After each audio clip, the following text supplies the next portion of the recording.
Chaque année, à la fin d'octobre, la nuit semble changer. Le vent devient plus froid, les ombres s'allongent, et les maisons se parent de lanternes au sourire inquiétant. Des silhouettes masquées frappent aux portes, réclamant des friandises sous peine de malédiction. Les enfants rient, les adultes décorent, mais derrière les rires persiste un frisson. Car Halloween n'est pas né dans la légèreté. À l'origine, c'était une nuit de peur, une nuit de mort, une nuit où le voile entre ce monde et l'autre devenait si mince que tout pouvait passer. Bienvenue dans l'histoire d'Halloween, une fête où se mêlent paganisme, religion, folklore et horreur. Pour comprendre Halloween, il faut voyager plus de 2000 ans en arrière, chez les peuples celtes d'Irlande et d'Écosse. Chez eux, l'année ne se terminait pas en décembre, mais le 30 et 1 octobre. Cette nuit marquait la fin des récoltes et le début de la saison sombre, l'hiver. Ce passage s'appelait le Samhain, et il n'était pas seulement agricole. Les anciens croyaient que, cette nuit-là, le monde des vivants et celui des morts se rapprochaient dangereusement. Les esprits des ancêtres revenaient visiter leurs proches. Mais d'autres forces, plus obscures, erraient dans les ténèbres. Pour se protéger, les Celtes allumaient d'immenses feux, déposaient des offrandes et parfois se déguisaient.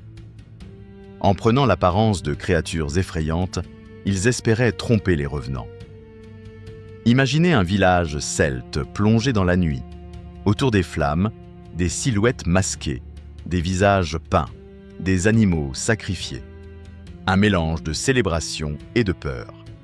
Halloween venait de naître. Avec l'arrivée du christianisme, ces traditions païennes dérangeaient. L'Église chercha alors à les absorber plutôt qu'à les détruire.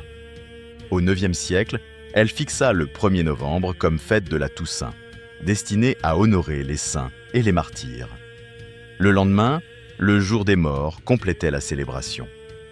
La nuit du 31 octobre devint alors All Hallows Eve, la veille de la Toussaint. Un nom qui, au fil du temps et des langues, se transforma en Halloween. Mais sous cette nouvelle façade chrétienne, les vieilles croyances restèrent vivantes. Les paysans continuaient d'allumer des feux, de craindre les esprits et de se déguiser pour les repousser. Halloween était désormais une fête à la fois païenne et chrétienne, entre ciel et enfer. Impossible de parler d'Halloween sans évoquer son symbole, la citrouille lanterne. Mais au départ, il ne s'agissait pas de citrouilles. En Irlande et en Écosse, on sculptait des navets ou des rutabagas. Ces visages grotesques représentaient Jack O'Lantern, un personnage du folklore. La légende raconte que Jack, un ivrogne rusé, avait trompé le diable à plusieurs reprises. Mais à sa mort, rejeté du paradis et de l'enfer, il fut condamné à errer éternellement avec une simple braise pour éclairer son chemin. Il plaça cette braise dans un navet creusé, devenant une âme damnée à la recherche d'un refuge. Lorsque les Irlandais émigrèrent en Amérique, ils découvrirent la citrouille. Plus grande, plus facile à sculpter, plus lumineuse. Elle remplaça rapidement le navet. Et c'est ainsi que naquit la figure emblématique d'Halloween, la citrouille aux yeux flamboyants, gardienne de la nuit des esprits. Pourquoi se déguise-t-on à Halloween ? La réponse remonte au Samhain. Puisque les esprits erraient parmi les vivants, mieux valait se fondre parmi eux. On portait donc des masques de bêtes, des peaux d'animaux, des visages peints. Au fil du temps, cette tradition s'est transformée en jeu. Au lieu de repousser les esprits, on a commencé à incarner les monstres eux-mêmes. Sorcières, vampires, loups-garous, squelettes, chaque déguisement moderne d'Halloween trouve son origine dans ce besoin ancien de se protéger par la peur. Aujourd'hui, les enfants parcourent les rues en criant « Trick or treat », mais cette coutume a des racines anciennes. Au Moyen-Âge, en Europe, on pratiquait le soulcacking. Les pauvres frappaient aux portes et recevaient de petits gâteaux en échange de prières pour les morts. Avec le temps, cette tradition se mélangea aux coutumes du Samhain. En Amérique, elle devint un jeu d'enfants. on offre des bonbons pour apaiser les petits revenants costumés. Sinon, on risque un mauvais sort. L'esprit ancien est toujours là, donné pour repousser le mal. Halloween est devenu la fête des monstres. Mais chacun d'eux a une histoire plus ancienne, un mythe qui le précède. Les fantômes, au cœur même du Samhain, les esprits des défunts qui reviennent pour hanter les vivants.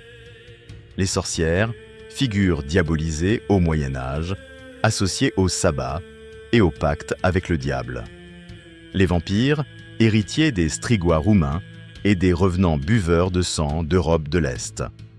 Les loups-garous, légende médiévale, où l'homme se transforme en bête sous la pleine lune, incarnation de l'animalité cachée. Le Wendigo, dans les forêts canadiennes, incarnation de la faim insatiable et du cannibalisme. La Llorona, au Mexique, la femme spectrale qui pleure ses enfants et attire les vivants vers la mort. En une seule nuit, Halloween rassemble tous les cauchemars du monde. C'est en Amérique qu'Halloween a pris sa forme moderne. Au XIXe siècle, les immigrants irlandais et écossais importèrent leurs traditions. Peu à peu, Halloween devint une fête familiale, puis commerciale. Les rues se décorèrent, les enfants se déguisèrent, les bonbons remplacèrent les offrandes. Aujourd'hui, Halloween est la deuxième fête commerciale mondiale, juste après Noël. Mais derrière les costumes et les sucreries, persiste toujours ce frisson. La peur que peut-être ce soir-là, un vrai fantôme frappe à la porte. Halloween n'est plus seulement américaine. En France, elle oscille entre fête importée et héritage de la Toussaint. Au Mexique, elle cohabite avec le Dia de los Muertos, une célébration joyeuse et colorée des ancêtres. Au Japon, elle est devenue un festival de costumes, avec des foules entières défilant à Tokyo dans une atmosphère surnaturelle. Partout, Halloween se réinvente, mais conserve la même essence. Jouer avec la mort, apprivoiser la peur et célébrer la frontière fragile entre les mondes. Alors, Halloween est-elle seulement une fête commerciale ou bien le dernier écho d'un rite millénaire transmis de siècle en siècle? Lorsque vous verrez une citrouille briller dans la nuit, souvenez-vous, elle n'est pas qu'une décoration. Elle est un talisman, une protection contre les esprits et un rappel que, cette nuit-là, le voile entre les vivants et les morts est plus mince que jamais. Et si, ce soir, un bruit étrange résonne derrière votre porte, priez pour que ce ne soit qu'un enfant déguisé, car à Halloween, tout peut arriver.